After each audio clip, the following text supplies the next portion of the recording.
Dear students, welcome to chemistry class. Students, today I will discuss the same chapter solution of grade 12. Students, today I will discuss the very important topic of this chapter, that is colligative properties.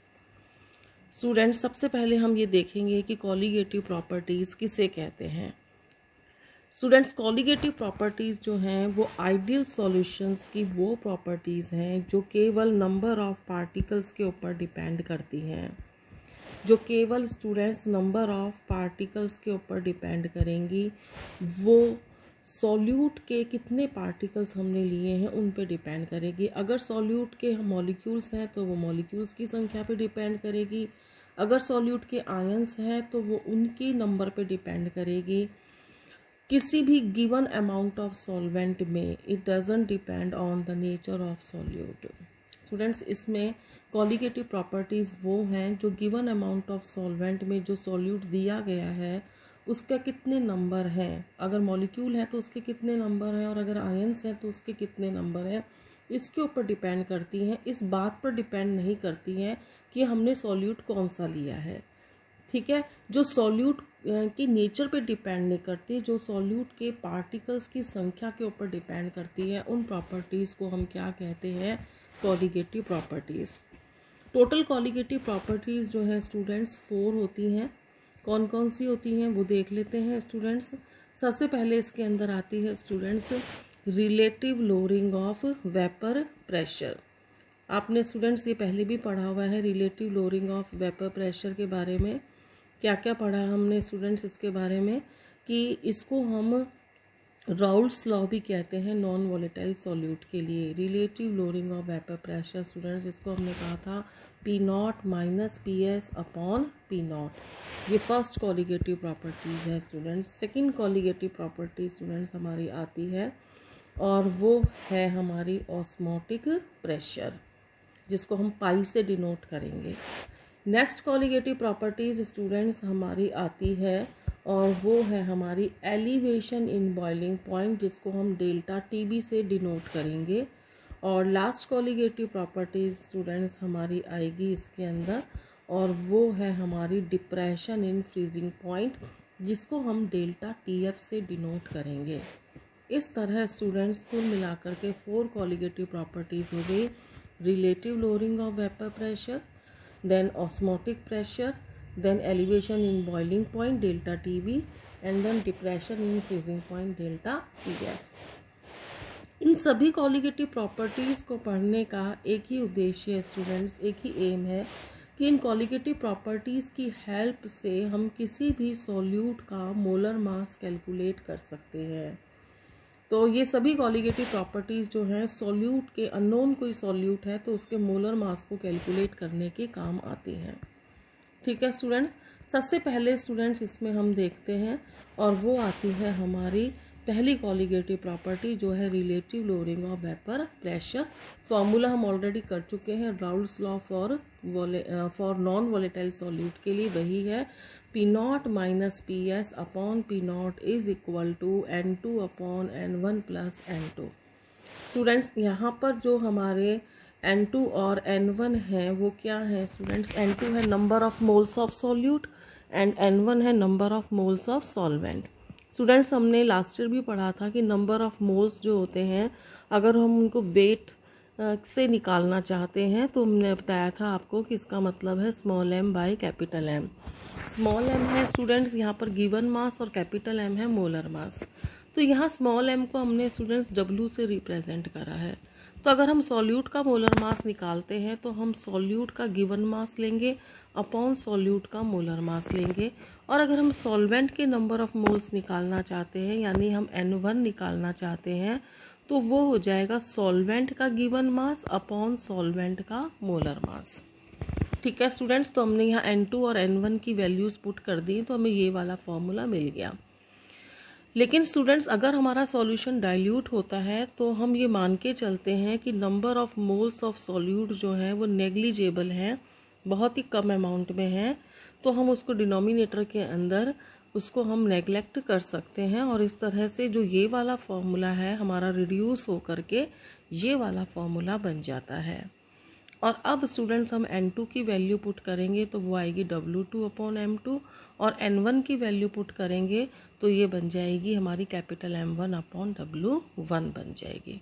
Students यहाँ पर P0 का क्या मतलब है? P0 का मतलब है vapour pressure of pure solvent, PS का मतलब है vapour pressure of solution, N2 है number of moles of solute, N1 है number of moles of solvent, W2 है मास of solute in grams, W1 है mass of solvent in grams.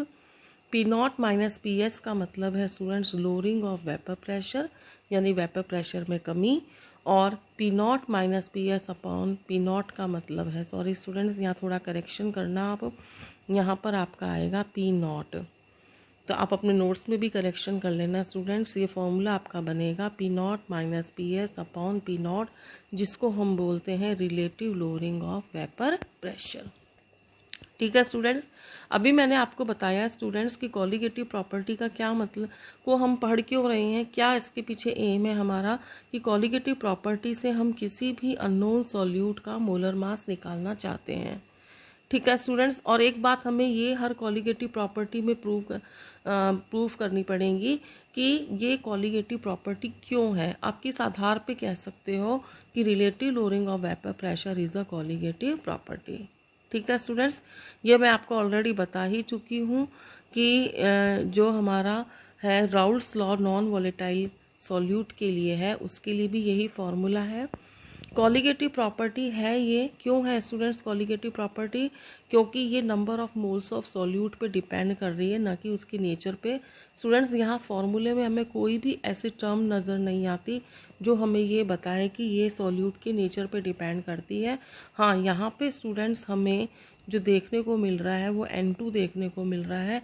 N2 का मतलब है number of moles of solute, यानी relative lowering of vapour pressure जो है वो number of moles of solute के ऊपर डिपेंड करता है, इसलिए इसको हम कॉलिगेटिव प्रॉपर्टी कहेंगे। ठीक है स्टूडेंट्स, अगली चीज़ जो इसके अंदर आती है वो है स्टूडेंट्स कि हम कैसे मोलर मास निकालेंगे। Relative lowering of vapour pressure से हम किस तरह से अननोन सॉल्यूट का मोलर मास निकाल सकते हैं। तो स्टूडेंट्स अगर आप इस फॉर्मूले को ध्यान से देखें तो इस फॉर्मूले में आपको नज़र आएगा M2। ये रहा स्टूडेंट्स हमारा M2, और M2 का मतलब क्या था स्टूडेंट्स वो देखिए आप।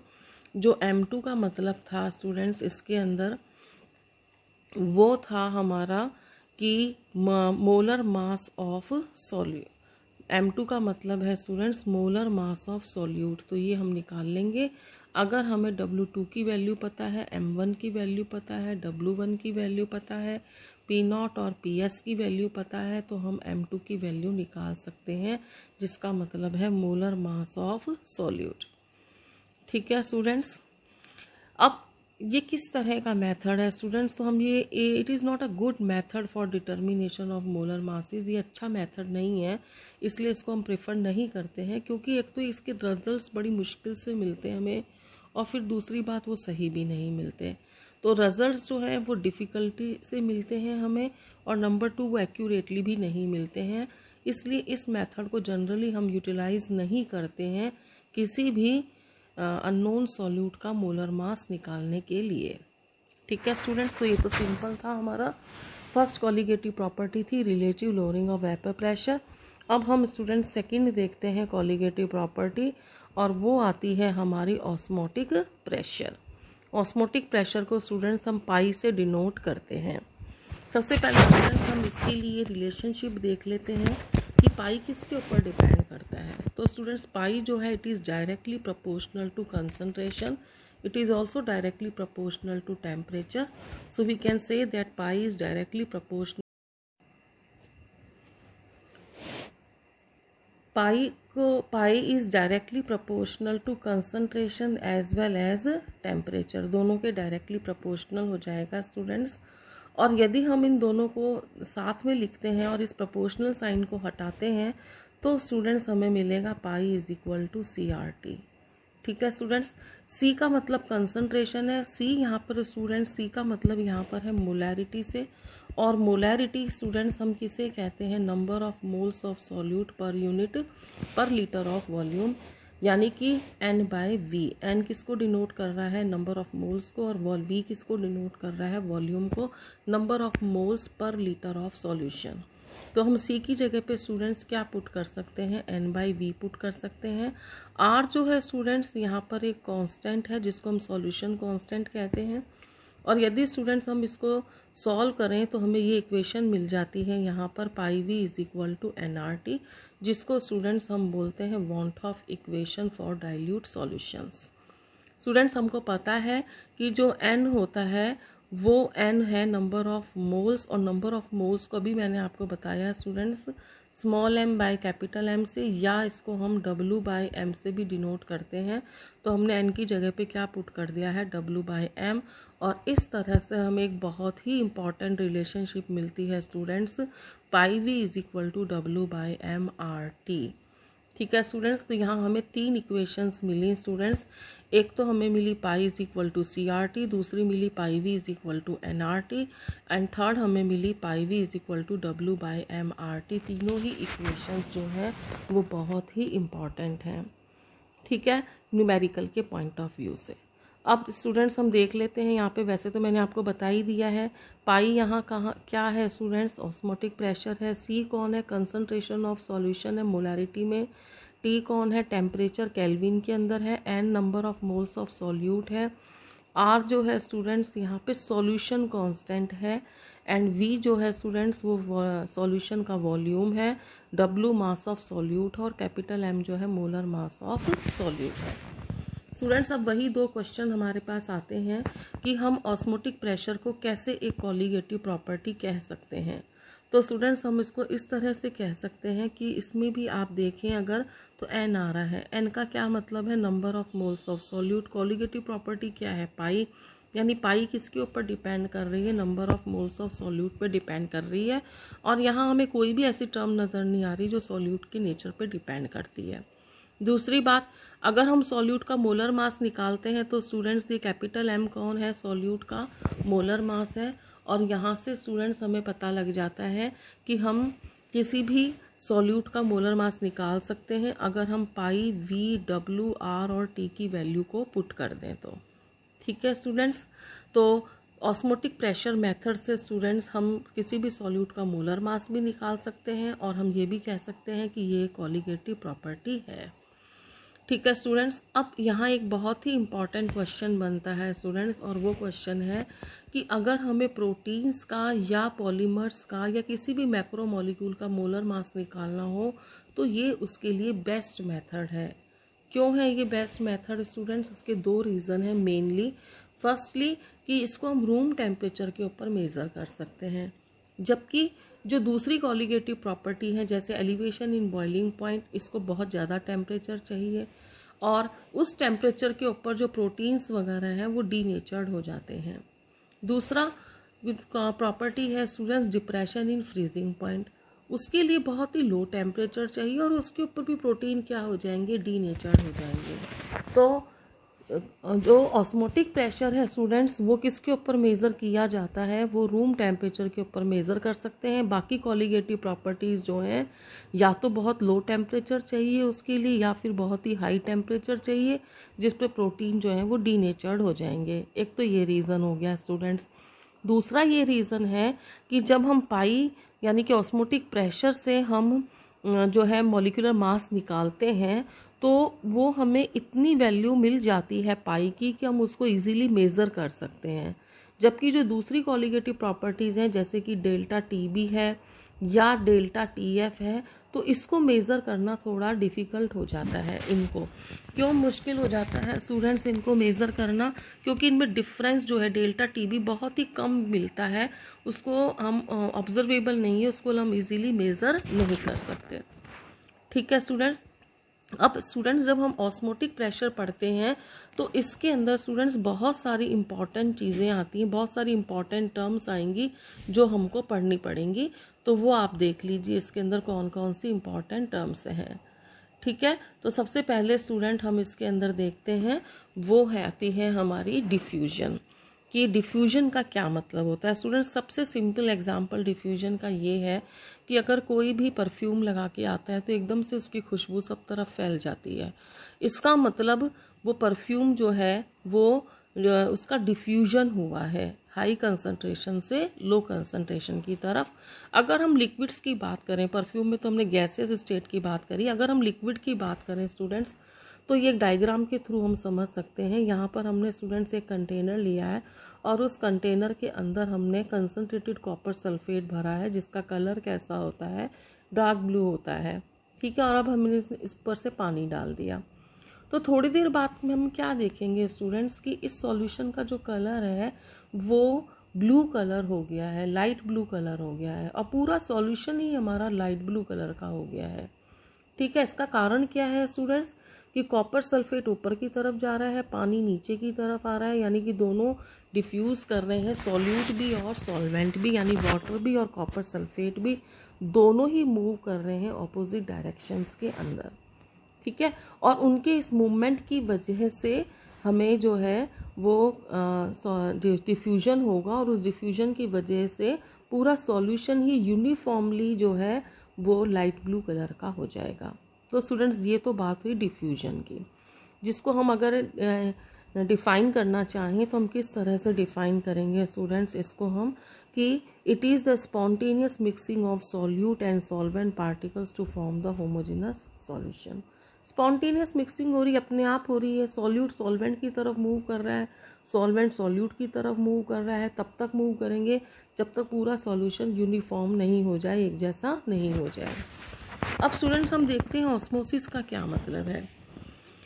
ऑस्मोसिस की यदि हम डेफिनेशन देखें स्टूडेंट्स, तो वो क्या है कि it is the spontaneous flow of solvent molecules from solvent to solution, या from low concentrated solution to high concentrated solution through SPM semi permeable membrane is called as osmosis।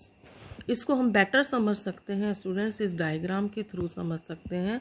आप देखिए इस डायग्राम के अंदर जो हमने ये कंटेनर लिया हुआ है, ये वाला कंटेनर, तो इस कंटेनर के अंदर स्टूडेंट्स हमने क्या करा है, इसका पार्टीशन कर दिया है, और ये पार्टीशन हमने किससे करा है, SPM से, यानी सेमी परमिएबल से किया, मेम्ब्रेन से।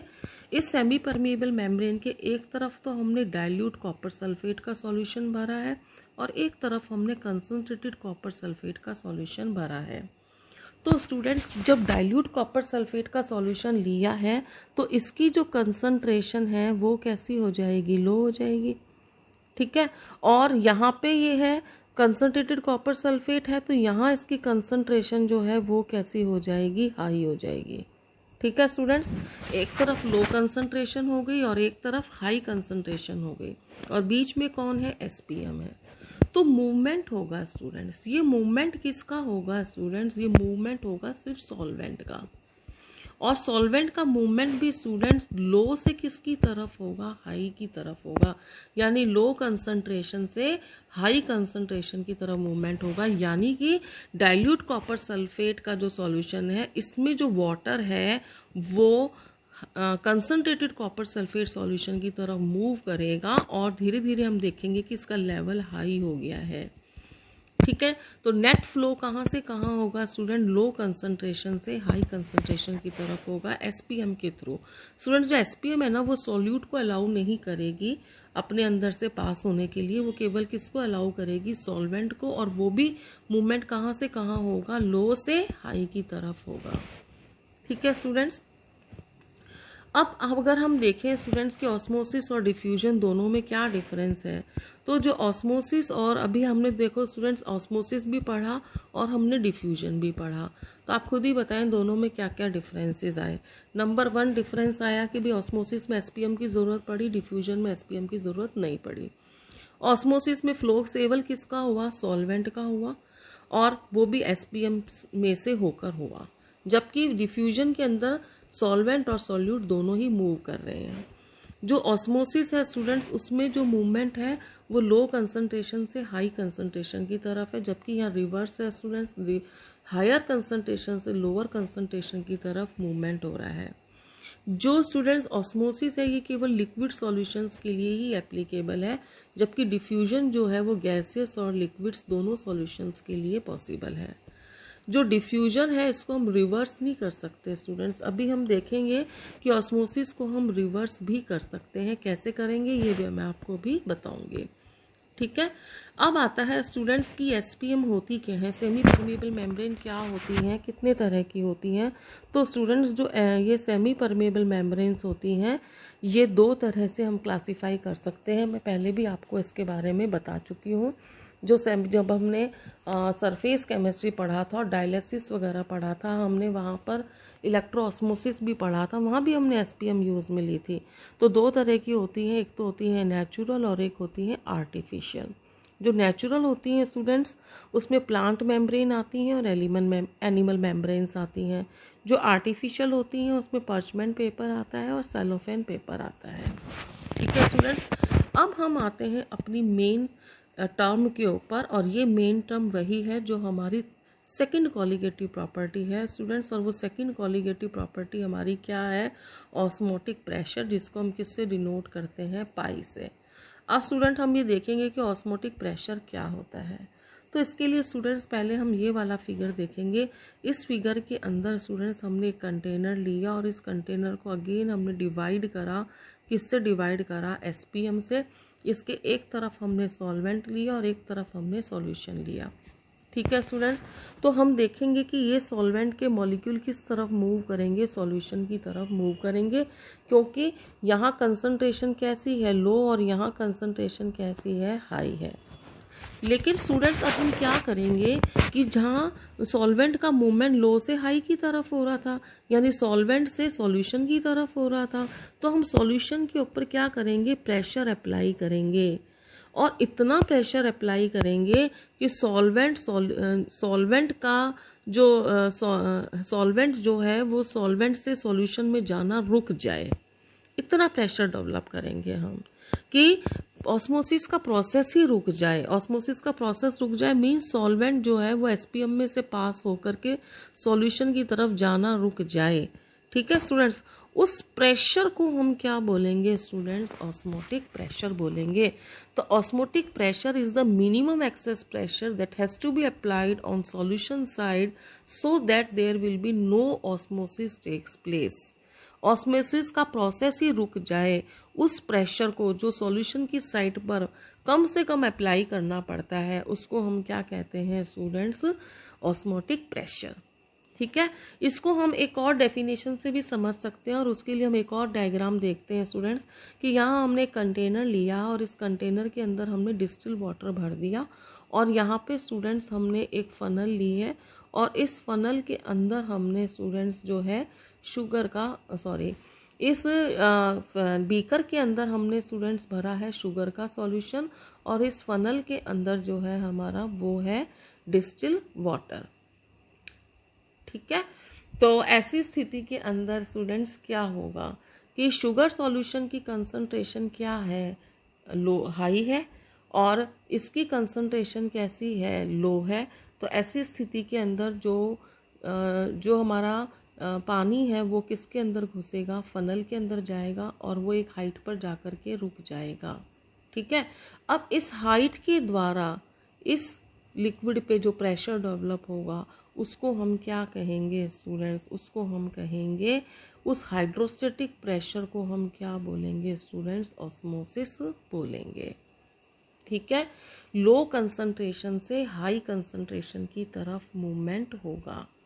ठीक है, तो यहाँ पे स्टूडेंट्स जो शुगर सॉल्यूशन है वो हमने किसके अंदर भरा है, फनल के अंदर, और बाहर बीकर में क्या है, पानी है। तो बाहर बीकर में है पानी और फनल के अंदर है शुगर सॉल्यूशन। तो ये जो पानी है वो किस में एंटर करेगा, फनल में, और फनल में वाटर की हाइट बढ़ जाएगी और एक पर्टिकुलर स्टेज पे जाके रुक जाएगी। उस हाइट पर जो वाटर भरा हुआ है, इसमें सॉल्यूशन जो भरा हुआ है वो इसके ऊपर प्रेशर डेवलप करेगा। उस हाइड्रोस्टेटिक प्रेशर को हम क्या बोलेंगे स्टूडेंट, ऑस्मोटिक प्रेशर। एक बार फिर से ध्यान देना स्टूडेंट्स कि हमने फनल के अंदर क्या भरा हुआ है, शुगर सॉल्यूशन, और बीकर के अंदर हमने क्या भरा हुआ है, वाटर भरा हुआ है। ठीक है स्टूडेंट्स, तो वाटर फ्लो करेगा शुगर सॉल्यूशन की तरफ। चलिए स्टूडेंट्स, अब आता है स्टूडेंट्स एक और इम्पॉर्टेंट टर्म, और वो इम्पॉर्टेंट टर्म आती है स्टूडेंट्स हमारी रिवर्स ऑस्मोसिस। रिवर्स ऑस्मोसिस, जिसको हम आरओ के नाम से ज़्यादा जानते हैं स्टूडेंट्स। आपने देखा होगा आजकल घरों में हम आरओ लगाते हैं वाटर को प्योरीफाई करने के लिए। वो किसके ऊपर बेस्ड है स्टूडेंट्स? वो रिवर्स ऑस्मोसिस के ऊपर ही बेस्ड है। तो पहले तो स्टूडेंट्स हम देख लेते हैं कि रिवर्स ऑस्मोसिस का क्या मतलब है स्टूडेंट्स, और इसको हम क्या काम में लेते हैं। ठीक है स्टूडेंट्स, अभी मैंने आपको ये वाला फिगर समझाया। इस फिगर के अंदर देखिए स्टूडेंट्स, मैंने आपको ये कहा कि हमने सॉल्यूशन साइड के ऊपर प्रेशर डेवलप करा, और इतना प्रेशर डेवलप करा कि सॉल्वेंट ने सॉल्यूशन की तरफ मूव करना छोड़ दिया, वो उस पर मूव ही नहीं कर पा रहा। उस मिनिमम एक्सेस प्रेशर को हमने क्या बोला था स्टूडेंट? ऑस्मोटिक प्रेशर बोला। अब स्टूडेंट हमने क्या करा, इसके ऊपर और प्रेशर अप्लाई करा, और इतना प्रेशर अप्लाई करा कि ऑस्मोसिस का उल्टा हो गया, ऑस्मोसिस का रिवर्स हो गया। यानी कि सॉल्यूशन का जो हमारा सॉल्वेंट है ना, वो मूव करना शुरू कर देगा। और कहाँ से कहाँ मूव करेगा स्टूडेंट्स? रिवर्स हो गया। हाई कंसंट्रेशन से कहाँ मूव करेगा? लो कंसंट्रेशन की तरफ मूव करेगा।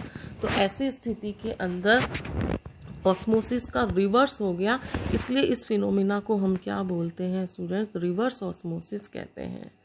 ठीक है, रिवर्स ऑस्मोसिस का एक बहुत बड़ा और इम्पॉर्टेंट यूज़ है स्टूडेंट्स, और वो है desalination of sea water. Desalination of sea water का क्या मतलब है students? Removal of salts from sea water. समुद्र के पानी में से सॉल्ट्स को बाहर निकाल दें, तो ऐसी स्थिति में हम समुद्र के पानी को ड्रिंकिंग वाटर की तरह यूज़ में ले सकते हैं। स्टूडेंट्स, हमको सबको पता है कि हमारी अर्थ का 3/4 पार्ट जो है वो वाटर से सराउंडेड है, बट वो वाटर जो है वो सी वाटर है, और वो इतना ज़्यादा उसमें सॉल्ट्स मिले हुए हैं कि वो हम ड्रिंकिंग वाटर की तरह यूज़ में नहीं ले सकते, क्योंकि अगर हमने वो पानी पी लिया तो ऐसी स्थिति में जो है अब उसको पीने से ऑस्मोसिस का फिनोमिना होगा, और हमारी बॉडी का डिहाइड्रेशन हो जाएगा, और हमारी डेथ हो सकती है। तो पानी होते हुए भी हम उसको यूटिलाइज नहीं कर पा रहे। इतना पानी होते हुए भी ड्रिंकिंग वाटर की कमी है, तो उसको दूर करने के लिए एक बहुत ही अच्छा फ्यूचर प्लान है स्टूडेंट्स, और ये है डीसैलिनेशन ऑफ सी वाटर, कि हम समुद्र के पानी में से सॉल्ट निकाल दें तो वो ड्रिंकिंग पर्पस के काम में आएगा। और ये किस फिनोमिना के ऊपर बेस्ड है स्टूडेंट्स? ये रिवर्स ऑस्मोसिस के ऊपर बेस्ड है। अब आपको एक इसमें छोटा सा प्रिंसिपल बताते हैं स्टूडेंट्स कि क्या है ये छोटा सा प्रिंसिपल। देखो स्टूडेंट्स, यहाँ पर हमने फिर एक कंटेनर ले रखा है, और इस कंटेनर को फिर हमने डिवाइड करा है SPM से। इसके एक तरफ है सी वाटर, ठीक है, और यहाँ स्टूडेंट हमने पिस्टन यानी कि प्रेशर अप्लाई करा, और वो प्रेशर जो है ना वो ऑस्मोटिक प्रेशर से ज़्यादा अप्लाई करा। अब स्टूडेंट्स देखो, अगर ऑस्मोटिक प्रेशर से ज़्यादा प्रेशर अप्लाई करेंगे तो क्या होगा? रिवर्स ऑस्मोसिस होगा। यानी कि सी वाटर का जो वाटर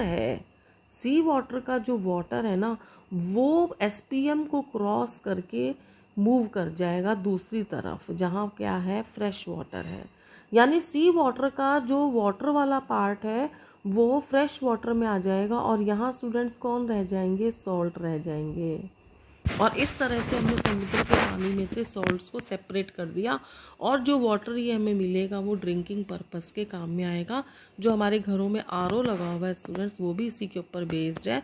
वहाँ पर भी SPM लगी हुई होती है, और वो जो SPM है वो सॉल्ट्स को कंट्रोल करती है, और जो हमारे लिए हार्मफुल सॉल्ट्स हैं उनको वो रोक लेती है। SPM में से होकर के वही सॉल्ट्स और वाटर पास कर पाते हैं जो हमारे लिए यूज़फुल हैं।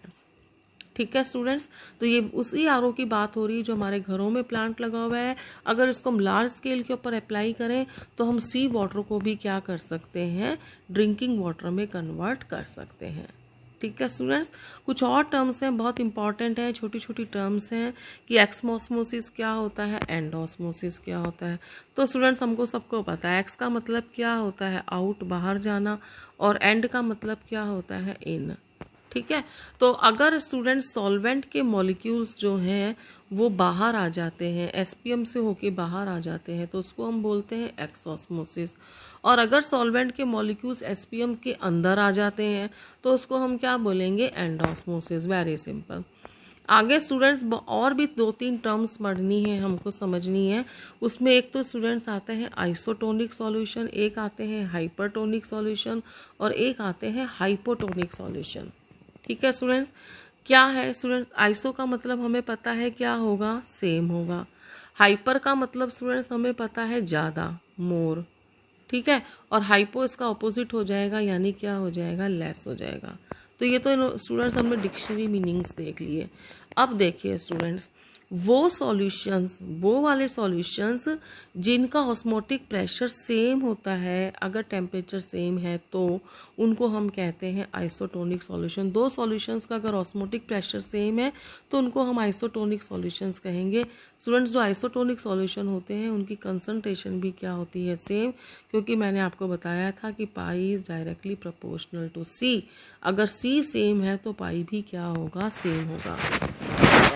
अगर दो सॉल्यूशंस हैं स्टूडेंट्स और दोनों का ऑस्मोटिक प्रेशर अलग अलग है, तो ऐसी स्थिति में जिसका ऑस्मोटिक प्रेशर कम होगा उसको बोलेंगे हाइपोटोनिक सॉल्यूशन, और जिसका ऑस्मोटिक प्रेशर ज़्यादा होगा उसको हम बोलेंगे हाइपरटोनिक सॉल्यूशन। ऑब्वियसली स्टूडेंट्स, जिसके लिए पाई की वैल्यू स्टूडेंट्स ज़्यादा होगी, हाइपरटोनिक। अगर पाई की वैल्यू कम है तो वो हो जाएगा हाइपोटोनिक, और अगर पाई की वैल्यू सेम है तो वो हो जाएगा आइसोटोनिक सॉल्यूशन। ठीक है, इसके लिए बहुत अच्छे क्वेश्चंस बनते हैं स्टूडेंट्स, एग्जाम्पल के थ्रू भी, और यहाँ से आपके रीजनिंग क्वेश्चन भी बनते हैं, और वो क्वेश्चन बनते हैं आरबीसी से रिलेटेड। स्टूडेंट्स, आरबीसी और 0.9% सोडियम क्लोराइड का अगर हम सॉल्यूशन लें वाटर में, तो दोनों एक दूसरे के होते हैं आइसोटोनिक। इसीलिए स्टूडेंट्स, अगर हमने कंटेनर लिया और उस कंटेनर के अंदर हमने आरबीसी को डाल दिया और उस कंटेनर में हमने 0.9% NaCl को डाला, तो कोई ऑस्मोसिस का फिनोमिना नहीं होगा, क्योंकि दोनों की कंसंट्रेशन सेम है, यानी दोनों कैसे हैं, आइसोटोनिक हैं। ठीक है स्टूडेंट्स, लेकिन अगर स्टूडेंट्स हमने आरबीसी को हमने 0.5% NaCl में डाल दिया, अब देखो स्टूडेंट 0.5, ये कैसा है 0.9 और ये कैसा है 0.5, तो इसकी कंसंट्रेशन कैसी हो गई, लो, इसकी कंसंट्रेशन कैसी हो गई, हाई। और जो आरबीसी है वो उसकी जो मेम्ब्रेन है वो मेम्ब्रेन क्या होगी, SPM होगी, यानी ऑस्मोसिस की कंडीशन पूरी हो रही है। तो जो सॉल्वेंट, जो NaCl का सॉल्यूशन था उसमें जो वाटर था वो एंटर करेगा, किस में एंटर करेगा स्टूडेंट्स, आरबीसी के अंदर एंटर करेगा। एंटर करेगा तो उसको क्या बोलेंगे, एंडोस्मोसिस। एंटर करने से आरबीसी क्या हो जाएगी, फूल जाएगी, और अगर स्टूडेंट्स आरबीसी फूल जाती है तो क्या हो सकता है, आरबीसी के फूलने से वो बर्स्ट हो सकती है।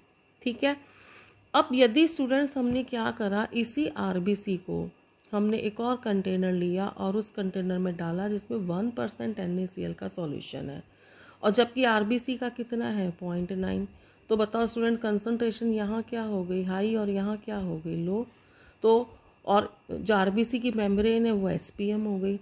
तो जो आरबीसी के अंदर लिक्विड है स्टूडेंट्स, वो लो कंसंट्रेशन से कहाँ जाएगा, हाई कंसंट्रेशन की तरफ, यानी बाहर आएगा, यानी आरबीसी का जो सॉल्वेंट है वो बाहर आएगा। बाहर आएगा तो क्या बोलेंगे, एक्सऑस्मोसिस। उसकी वजह से आरबीसी क्या हो जाएगी, श्रिंक हो जाएगी। तो ये बहुत ही इंपॉर्टेंट क्वेश्चन बनता है स्टूडेंट्स, आपके तीनों कंडीशन मैंने आपको बता दी है कि जब आरबीसी को 0.9% NaCl में डालेंगे तो क्या होगा, 0.9% से कम परसेंट वाले NaCl में डालेंगे तो क्या होगा, और 0.9% से ज़्यादा परसेंटेज वाले NaCl में डालेंगे तो क्या होगा। ठीक है स्टूडेंट्स, आगे चलते हैं स्टूडेंट्स, और भी कुछ टर्म्स पढ़नी है हमको। उनको पढ़ने के लिए स्टूडेंट्स हमने यहाँ पर फिर वही कंटेनर लिया है, और उस कंटेनर के अंदर स्टूडेंट्स हमने जो है हमने यहाँ पर फिर एक सेल डाली है, उस सेल के अंदर सैप है, यानी कि लिक्विड है। ठीक है, और बाहर स्टूडेंट्स हमने वाटर लिया, तो वाटर की कंसंट्रेशन क्या हो जाएगी, लो हो जाएगी। तो पानी सेल के अंदर एंटर करेगा तो एंडोस्मोसिस होगा, सेल फूल जाएगी, या डॉटेड लाइन से दिखा रखा है सेल फूल गई है। सेल की वॉल पर एक प्रेशर डेवलप होगा स्टूडेंट्स, और उस प्रेशर को हम क्या बोलेंगे, टर्गर प्रेशर बोलेंगे। ठीक है, और उस टर्गर प्रेशर का प्रेशर जब बहुत ज़्यादा हो जाएगा तो ये सेल वॉल टूट जाएगी। टूट जाएगी तो सेल में से ब्लड बाहर आ जाएगा, जिसको हम क्या बोलते हैं, हीमोलाइसिस बोलते हैं। ठीक है स्टूडेंट्स, अगर इसी सेल को स्टूडेंट्स हमने जो है यहाँ पे अंदर कंसंट्रेशन हमारी लो हो और बाहर जो है हमारी कंसंट्रेशन कैसी है, हाई है, तो ऐसी स्थिति में सेल का जो सैप है वो बाहर आ जाएगा, वाटर बाहर आएगा। वाटर बाहर आएगा तो एक्सऑस्मोसिस होगा, सेल श्रिंक होएगी और उसको हम बोलते हैं स्टूडेंट्स सेल सैप का बाहर आना, सेल में से वाटर का बाहर आना इज कॉल्ड एज प्लाज्मोलाइसिस या क्रीनेशन बोलते हैं स्टूडेंट्स। इस टर्म को हम क्या बोलते हैं, क्रीनेशन या प्लाज्मोलाइसिस बोलते हैं।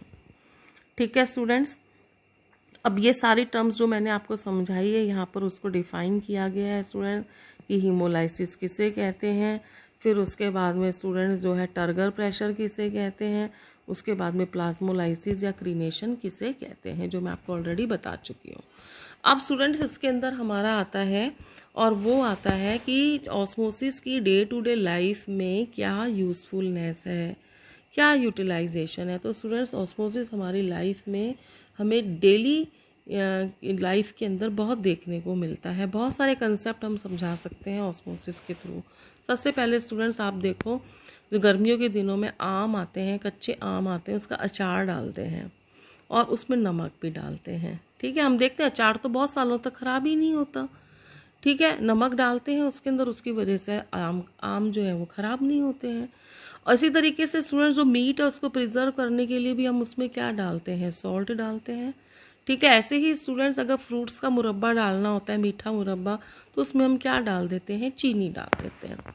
कुल मिला के बात स्टूडेंट्स ये है कि जब हम उसके अंदर या तो नमक मिला देते हैं या चीनी मिला देते हैं तो वो चीज़ ख़राब क्यों नहीं होती, चाहे वो मैंगो हो, चाहे वो मीट हो, चाहे वो फ्रूट हो, वो ख़राब क्यों नहीं होते स्टूडेंट्स। तो देखो ये हम ऑस्मोसिस के बेस पे समझ सकते हैं स्टूडेंट्स कि सब जो मैंगो है, सपोज करो स्टूडेंट्स ये मैंगो है और इस मैंगो के अंदर हमने नमक डाल दिया। ठीक है, तो स्टूडेंट्स नमक डालने से क्या होगा कि यहाँ कंसंट्रेशन क्या हो गई, इसकी हाई हो गई और यहाँ इसकी कंसंट्रेशन कैसी है, लो है।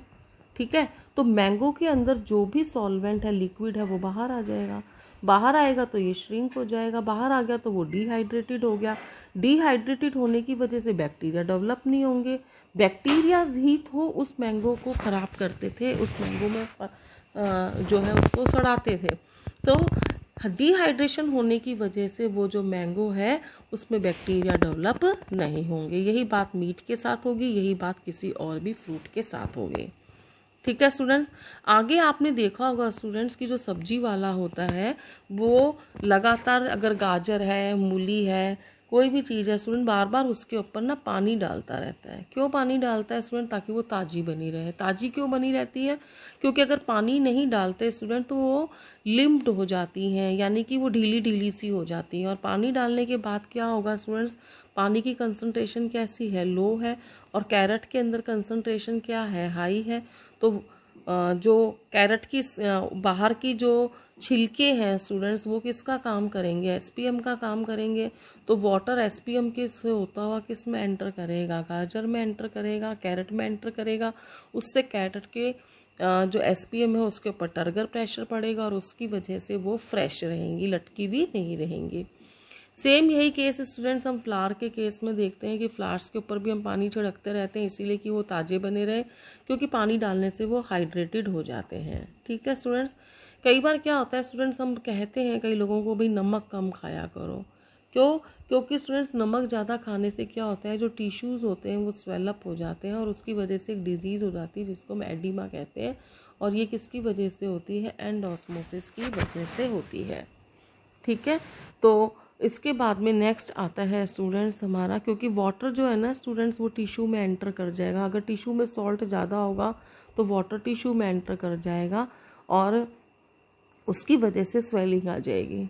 उसके बाद स्टूडेंट्स एक बहुत ही अच्छी टर्म है कि जो बहुत छोटी क्लासेस में भी हमने पढ़ा था कि प्लांट्स जो होते हैं वो रूट्स के थ्रू जो होते हैं वाटर को एब्जॉर्ब करते हैं सॉइल से। तो देखो स्टूडेंट्स यहाँ पर भी कौन सा फिनोमिना आ जाता है, ऑस्मोसिस का फिनोमिना आता है। एक्चुअली जो रूट होती है स्टूडेंट, सपोज करो ये रूट्स हैं और ये हमारी सॉइल है, तो सॉइल के अंदर कौन है स्टूडेंट्स, वाटर है, और रूट के अंदर कौन है, सेल है। सेल के अंदर क्या है, सेल सैप है। और सेल सैप की कंसंट्रेशन क्या होती है, हाई, और वाटर की कंसंट्रेशन क्या होती है, लो।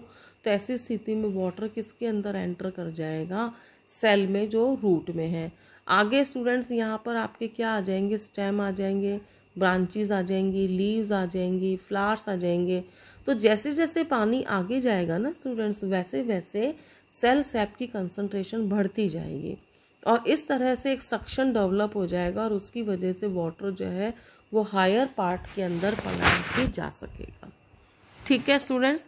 अच्छा, इसी तरीके से स्टूडेंट्स जो हैं जर्मिनेशन ऑफ सीड्स हमने पढ़ा है कि हमने देखा भी है कि अगर घर के अंदर हम चनों को या मूंग मोठ वगैरह को पानी में भिगो देते हैं या राजमा और छोलों को पानी में भिगो देते हैं तो वो फूल जाते हैं और थोड़े दिनों बाद उसमें से वाइट वाइट कलर के जो है छोटे छोटे प्लांट्स निकलने शुरू हो जाते हैं, जिनको हम बोलते हैं जर्मिनेशन।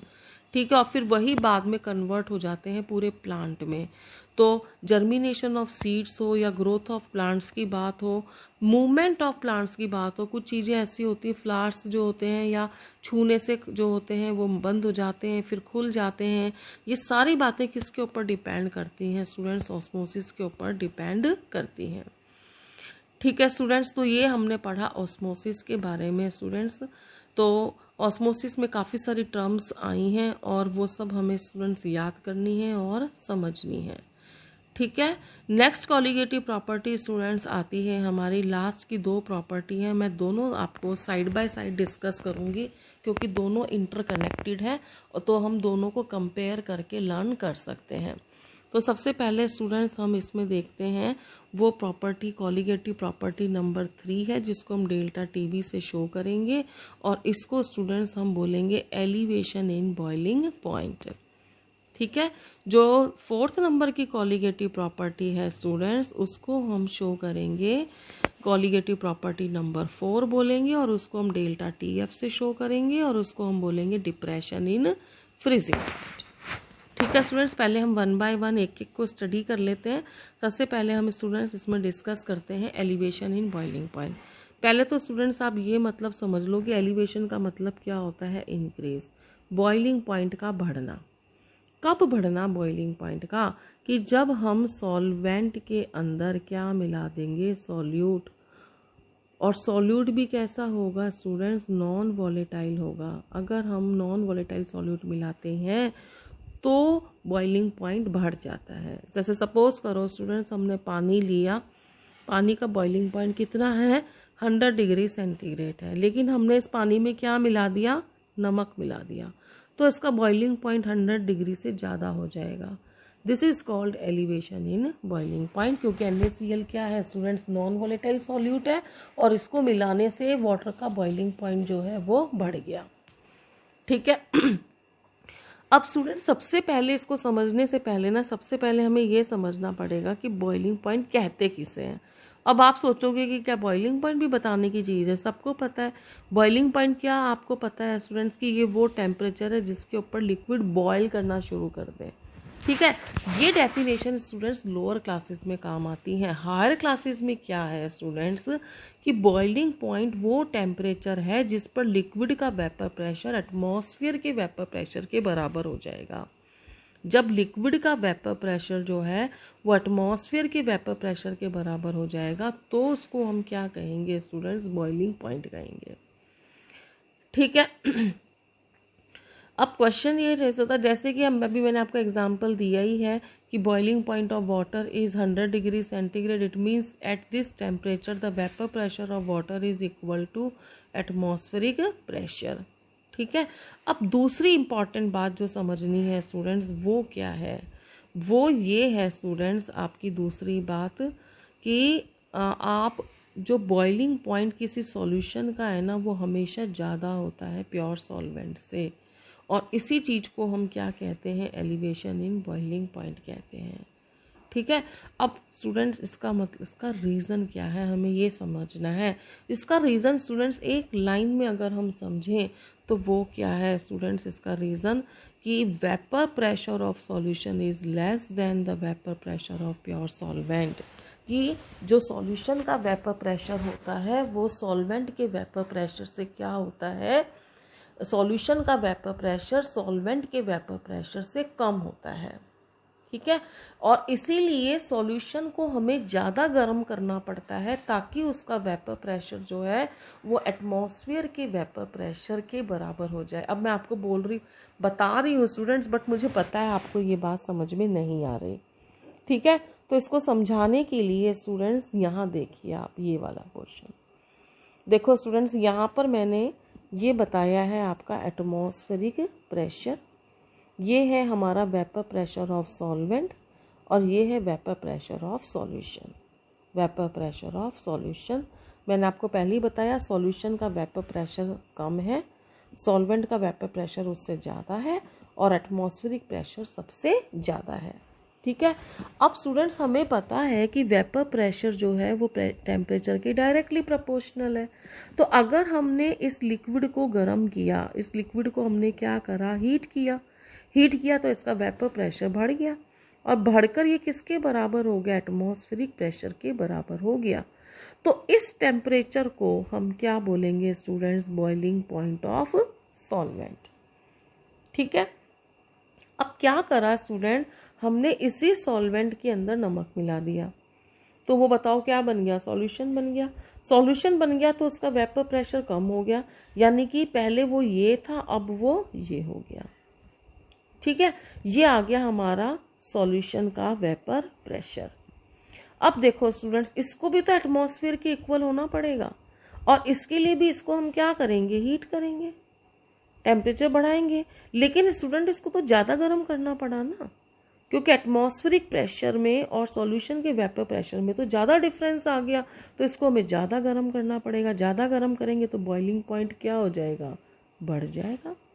और ये बॉइलिंग पॉइंट के बढ़ने को ही हम क्या कह रहे हैं, एलिवेशन इन बॉइलिंग पॉइंट। इसी को हम क्या कह रहे हैं students, elevation in boiling point कह रहे हैं। और ये कितना हो गया स्टूडेंट्स, देखो ये वाला जो टेम्परेचर था हमारा, ये क्या आया हमारा, बॉइलिंग पॉइंट ऑफ सॉल्वेंट। और स्टूडेंट्स ये वाला टेम्परेचर जो है वो हमारा क्या आया, ये वाला टेम्परेचर क्या आया, बॉइलिंग पॉइंट ऑफ सॉल्यूशन। तो बताओ डिफरेंस कितने का आया, ये, इसको हम बोलेंगे चेंज इन बॉइलिंग पॉइंट, यानी कि elevation in boiling point.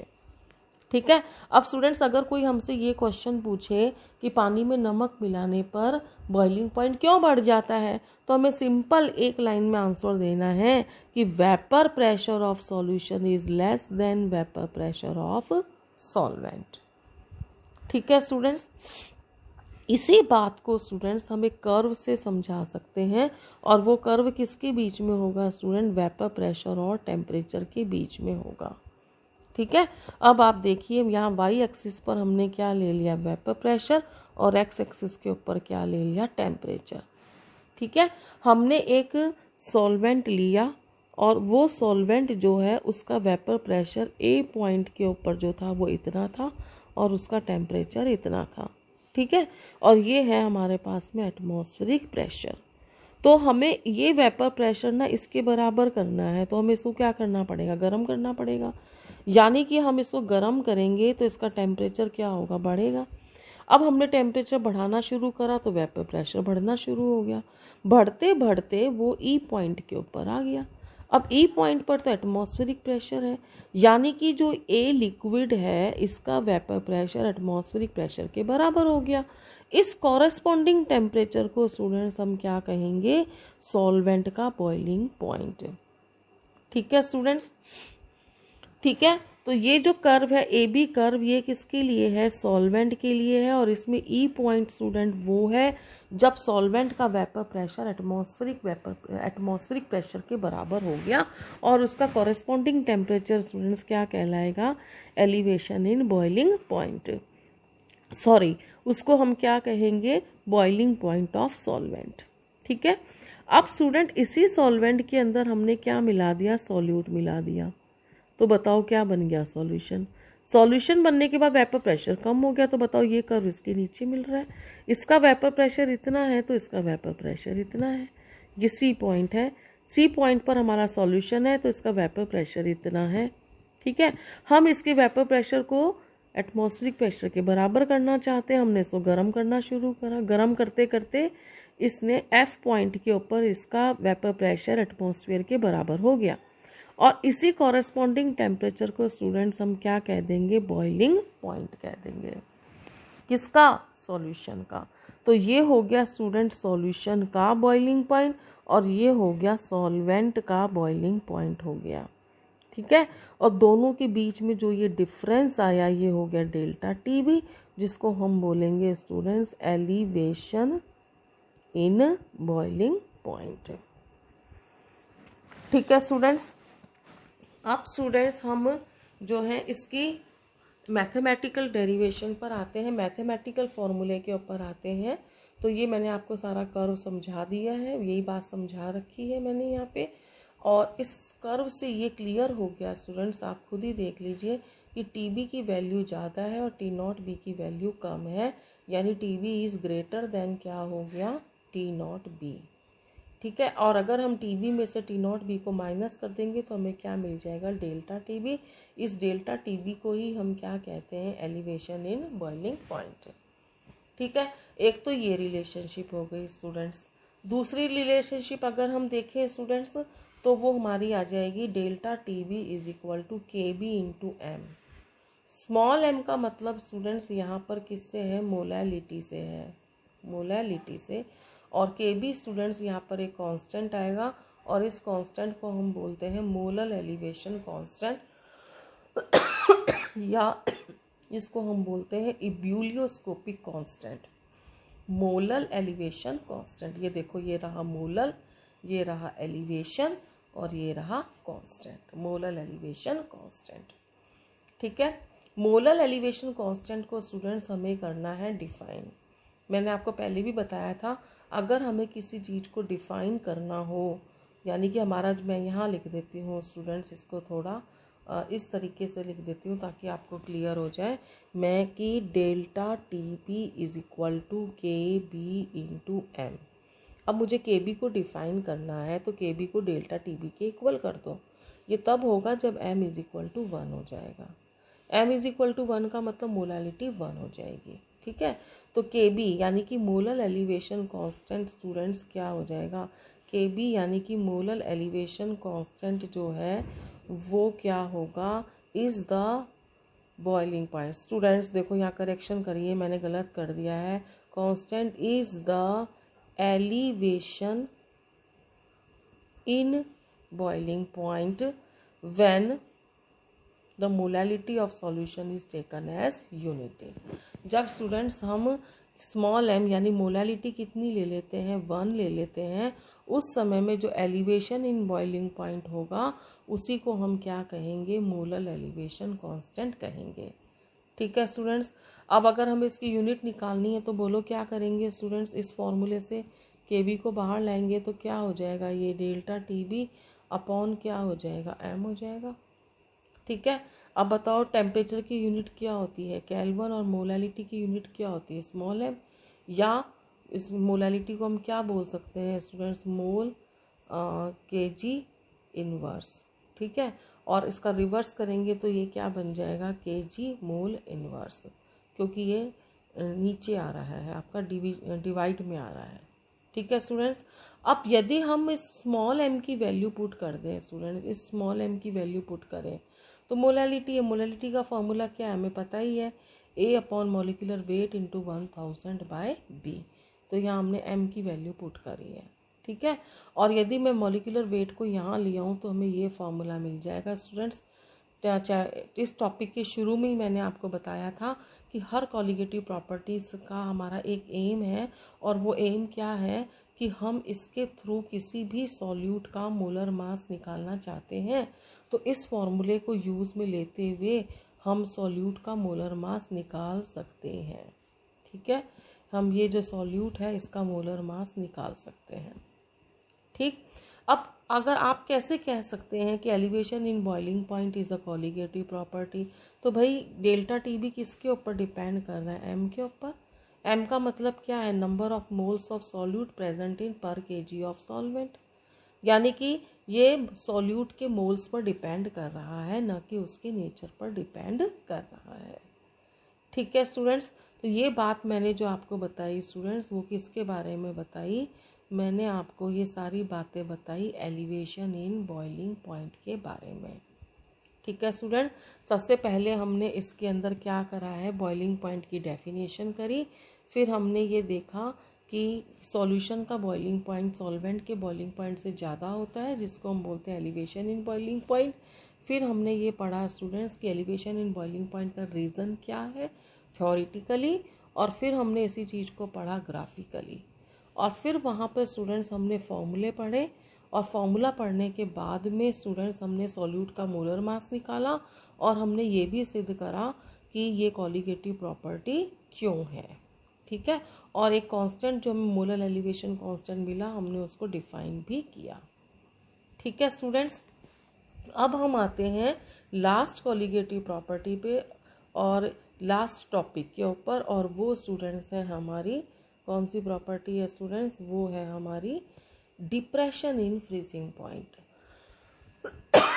Students सबसे पहली बात तो कि डिप्रेशन इन फ्रीजिंग पॉइंट का मतलब क्या है। तो स्टूडेंट डिप्रेशन का मतलब है डिक्रीज, डिप्रेशन का मतलब हो जाएगा डिक्रीज, यानी कि जब हम सॉल्वेंट में सॉल्यूट मिलाएंगे नॉन वोलेटाइल तो फ्रीजिंग पॉइंट जो है वो कम हो जाएगा।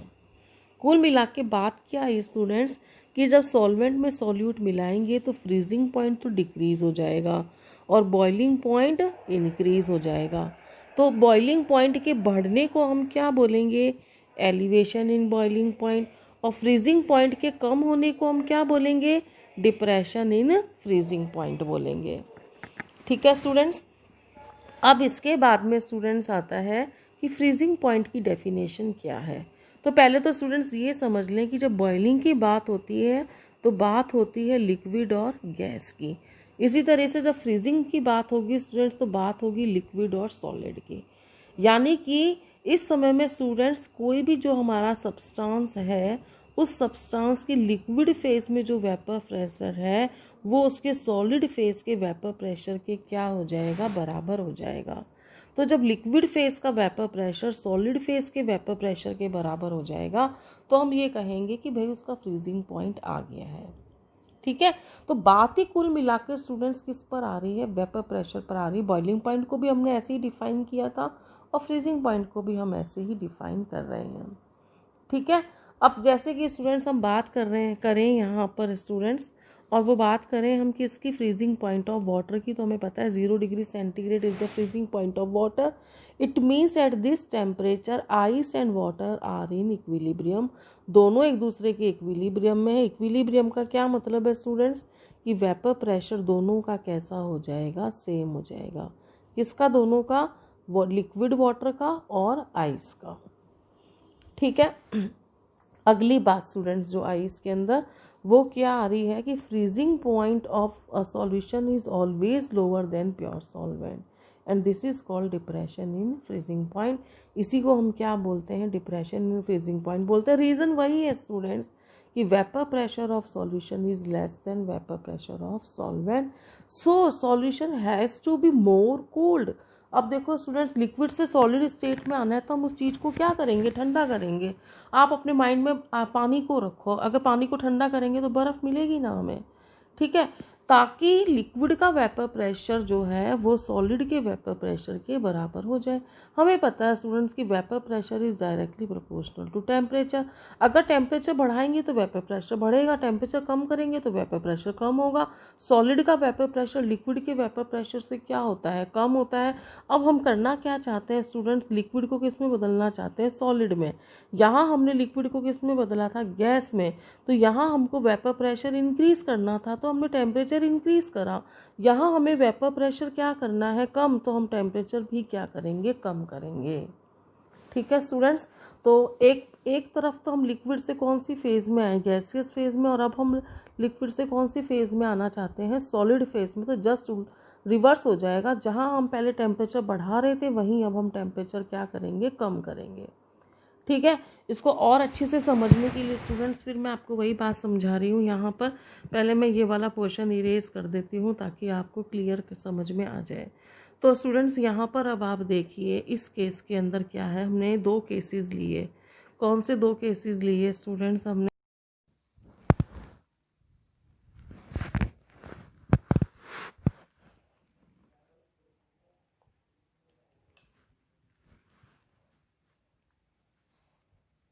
तो इसको समझने के लिए स्टूडेंट्स हम देखते हैं। सबसे पहले हम लेते हैं vapour pressure of solvent. Student, solvent हमारा लिक्विड फेज में है और इस समय में इसका वेपर प्रेशर इतना है। ठीक है, vapour pressure of solution liquid state में स्टूडेंट्स इतना है।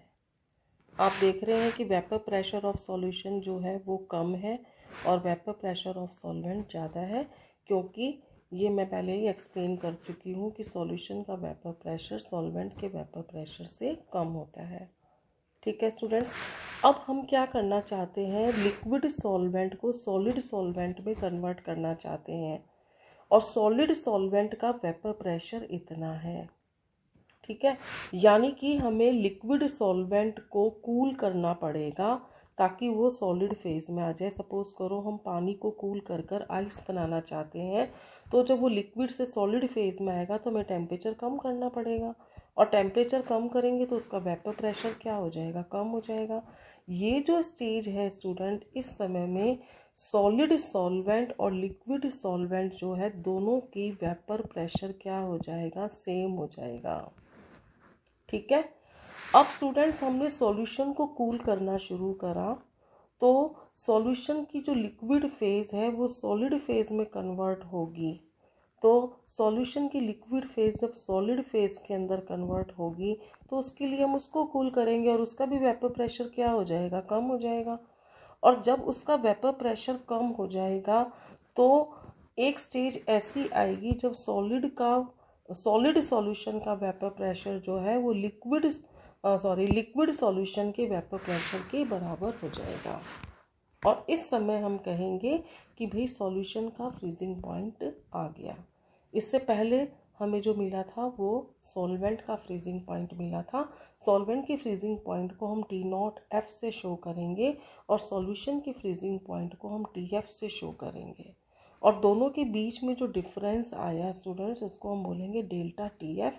चूँकि हमें साफ पता लग रहा है स्टूडेंट्स कि सॉल्वेंट का जो फ्रीजिंग पॉइंट है वो ज़्यादा है और सॉल्यूशन का फ्रीजिंग पॉइंट कम है, यानी कि फ्रीजिंग पॉइंट सॉल्यूशन का कम हो गया है, इसीलिए हम इसको क्या बोलेंगे, depression in freezing point. Depression का मतलब है डिक्रीज, यानी जब हमने सॉल्वेंट के अंदर क्या मिलाया, सॉल्यूट मिलाया तो फ्रीजिंग पॉइंट क्या हो गया, पहले से कम हो गया, जिसको हम कह रहे हैं डिप्रेशन इन फ्रीजिंग पॉइंट।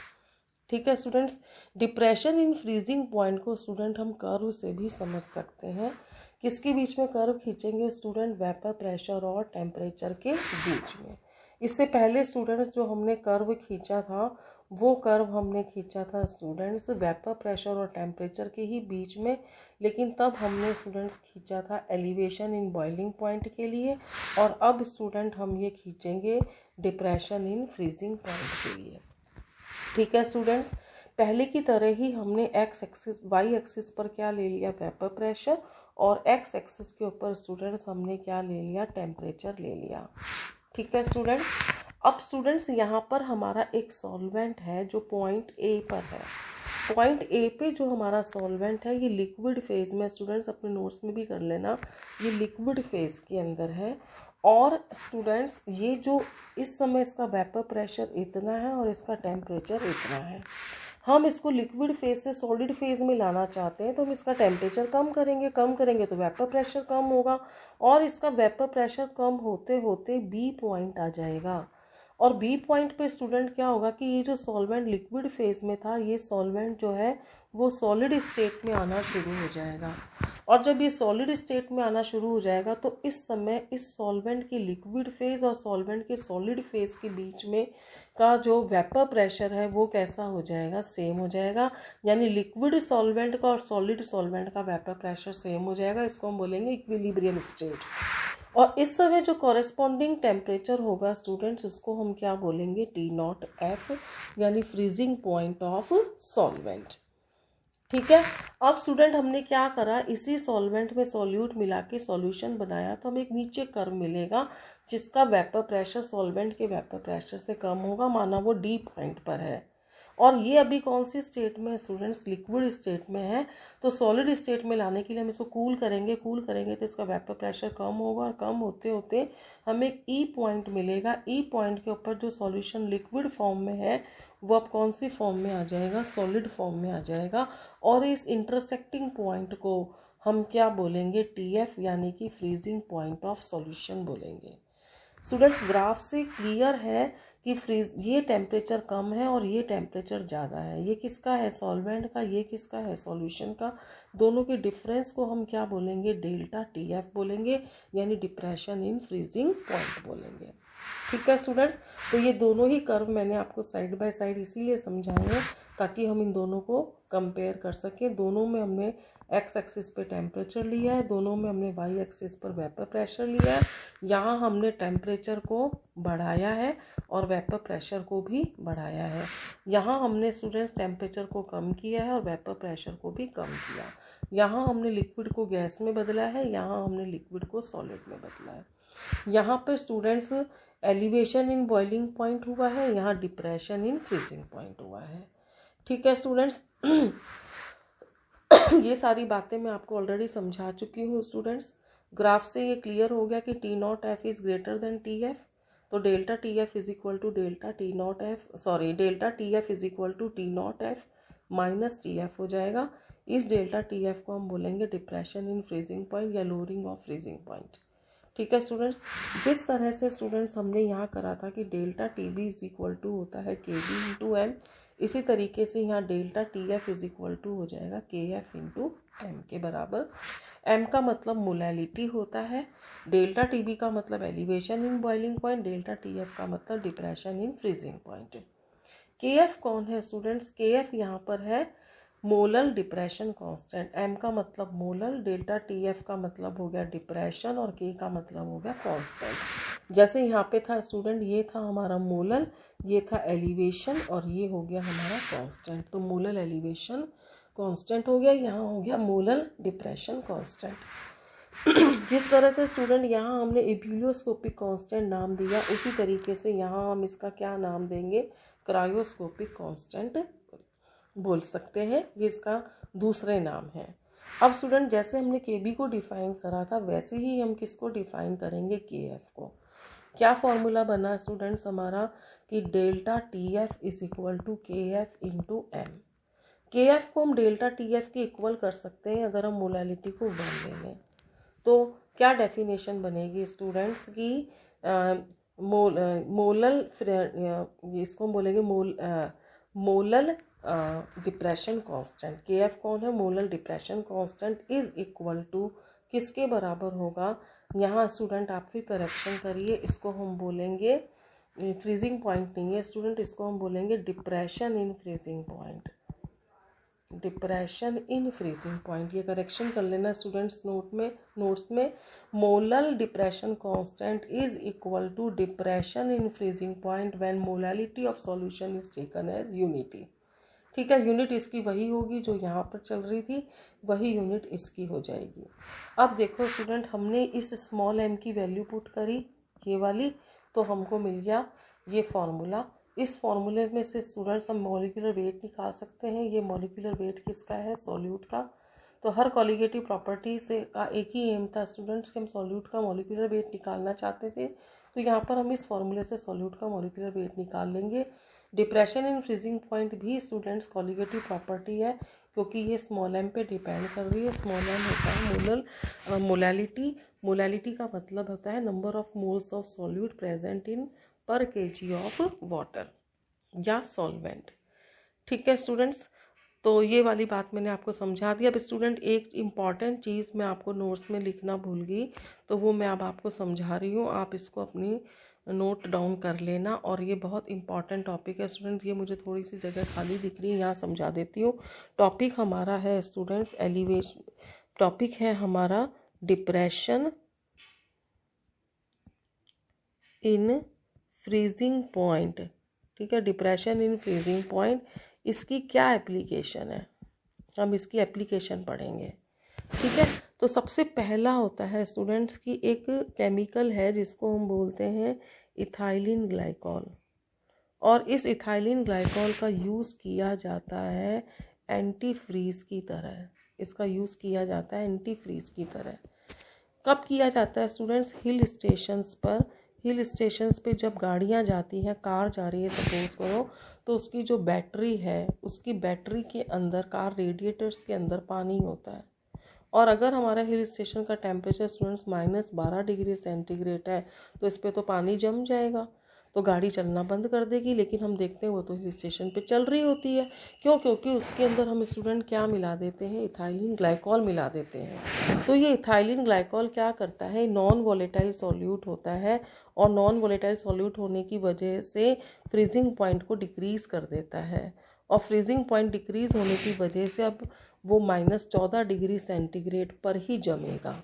यानी कि जिस पानी में हमने इथाइलिन ग्लाइकॉल मिलाया वो अब -14 डिग्री सेंटीग्रेड पे जमेगा, जबकि हिल स्टेशन का टेम्परेचर कितना है? -12 डिग्री सेंटीग्रेड।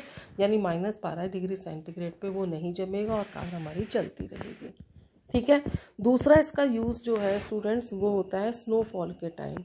हिल स्टेशन पे ही स्नोफॉल होता है, और स्टूडेंट्स स्नोफॉल होने की वजह से जो है हाईवे रुक जाते हैं, ट्रांसपोर्टेशन रुक जाता है, और ऐसी स्थिति में उस रास्ते को खोलने के लिए उसमें नमक मिलाया जाता है। तो स्टूडेंट्स नमक भी यहाँ कौन है? नॉन वोलेटाइल सॉल्यूट होता है, और ये फ्रीजिंग पॉइंट को क्या कर देता है? डिक्रीज़ कर देता है। अगेन जो हिल स्टेशन का टेम्परेचर अगर -12 डिग्री सेंटीग्रेड था, तो नमक की प्रेजेंस में उसका फ्रीजिंग पॉइंट कम हो जाएगा। सपोज करो -14 डिग्री हो गया, तो अब वो बर्फ़ -14 डिग्री सेंटीग्रेड पे जमेगी, जबकि हिल स्टेशन का टेम्परेचर कितना है? -12 डिग्री। यानी वो मेल्ट हो जाएगी। ठीक है, और मेल्ट हो जाएगी तो वो रोड क्लियर हो जाएगी। थर्ड यूज़ इसका स्टूडेंट यूज़ होता है कुल्फ़ी के अंदर। जो कुल्फ़ी देने ठेले पर हमारी गली वगैरह में आते हैं, तो हम देखते हैं जनरली वो सॉल्टी होती है, नमकीन नेचर की होती है वो वाली। ठीक है, तो नमकीन नेचर क्यों होता है? क्योंकि उसके अंदर नमक मिलाया जाता है। नमक क्यों मिलाया जाता है? ताकि उसका फ्रीजिंग पॉइंट कम हो जाए, यानी वो कुल्फ़ी जल्दी से मेल्ट ना हो। ठीक है स्टूडेंट्स, तो ये बहुत ही 3 इम्पॉर्टेंट एप्लीकेशंस हैं डिप्रेशन इन फ्रीजिंग पॉइंट की, जो मैं आपको नोट्स में देना भूल गई थी, तो आप इसको प्लीज़ नोट डाउन कर लें। ठीक है स्टूडेंट्स, तो आज मैंने आपको एक ही टॉपिक एक्सप्लेन करा है, और वो टॉपिक हमने करा है कॉलिगेटिव प्रॉपर्टीज़, जो हमने 4 टाइप की करी, जिसमें सबसे पहले थी हमारी relative lowering of vapour pressure, then osmotic pressure, then elevation in boiling point, and in last we have discussed the depression in freezing point. हर कॉलिगेटिव प्रॉपर्टी से स्टूडेंट्स हमने मॉलिक्यूलर वेट को निकाला, और हमने ये भी डिस्कस करा कि कौन सी कॉलिगेटिव प्रॉपर्टी बेटर रहेगी और कौन सी नहीं, और किस कॉलिगेटिव प्रॉपर्टी की क्या एप्लीकेशंस हैं। आई होप आपको वीडियो समझ में, जो मैंने आपको समझाया वो सब समझ में आ गया होगा। Thank you for watching.